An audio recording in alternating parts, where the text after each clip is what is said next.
ಈಗ ಮೊನ್ನೆ ಎಲ್ಲ ಒಂದೆರಡು ಕಾರ್ಯಕ್ರಮದಲ್ಲಿ ಮಹಾನ್ ಭಾವರು ಮಾತಾಡ್ತಿದ್ರು. ಏನ್ ಹೇಳಿದ್ರು? ಹೊರಗಿನವ್ರಿಗೆ ಹೊರಗಿನವರು ಒಳಗಿನವರು ಅಂತ ಹೇಳಿದ್ನಪ್ಪ.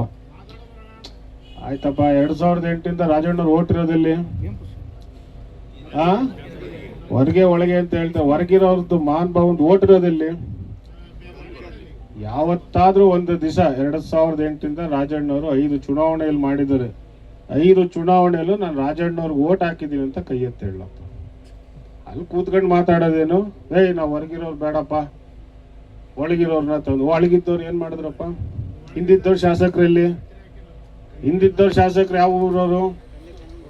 ಅದ್ರಿಂದವ್ರು ಎಲ್ಲೋದ್ರು? ಇವೆಲ್ಲ ಕಣ್ಮುಂದೆನೇ ಇದೆ.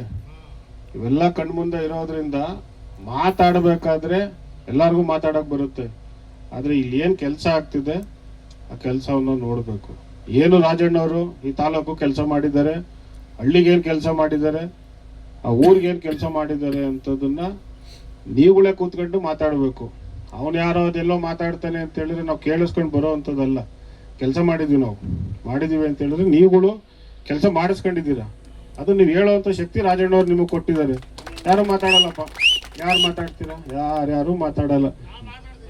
ಆಯ್ತಪ್ಪ, ಈಗ ನೀನ್ ಮಾತಾಡ್ತಿರೋದು ಕೇಳಿಸ್ಕೊ. ಇಲ್ಲಲ್ಲ, ಇಲ್ಲಿ ಈಗೇನೋ ಕರೆಂಟ್ ಅಲ್ಲಿ ಇದ್ದೆ, ಕರೆಂಟ್ ಇದ್ಮೇಲೆ ಹೇಳು ಮಾಡಿದ್ದಾರೆ, ಅದನ್ನ ಹೇಳ್ಬೇಕು. ಹೌದಪ್ಪ, ರಾಜಣ್ಣವ್ರು ಮಾಡಿಲ್ಲ ಅಂತ ಹೇಳಿದ್ರೆ ಎಲ್ಲಾರು ಸಮಸ್ಯೆಗಳಿದೆ ಅಂತ ಹೇಳಿದ್ರೆ ಖಂಡಿತವಾಗೂ ಮಾಡ್ತೀವಿ. ಅದನ್ನ ಬಿಟ್ಬಿಟ್ಟು ಹೊರಗಡೆಯವರು, ಸ್ಥಳೀಯರು, ಹೊರಗಿನವರು ಇವೆಲ್ಲ ಬಿಟ್ಬಿಡ್ಬೇಕು. ಆಯ್ತಲ್ಲ? ಸೊ ಅದರಿಂದ ನೋಡಿ, ಚುನಾವಣೆಯಲ್ಲಿ ಒಬ್ಬ ಅಭ್ಯರ್ಥಿ ಆದವನ್ಗೆ ಸೋಲು ಗೆಲು ಎರಡೂ ಇರ್ತವೆ. ಒಂದು ಬಾರಿ ಗೆದ್ದಿದ್ದೀವಿ, ಒಂದು ಬಾರಿ ಸೋತಿದ್ದೀವಿ. ಕ್ಷೇತ್ರ ಏನ್ ಬಿಟ್ಟೋಗಿಲ್ಲ. ಗೆದ್ದಾಗ್ಲೂ ಈ ತಾಲೂಕಲ್ಲಿ ಏನ್ ಕೆಲಸ ಮಾಡಬೇಕು ಆ ಕೆಲ್ಸಕ್ಕೆ ನಾವೇನ್ ಕಡಿಮೆ ಮಾಡಿಲ್ಲ.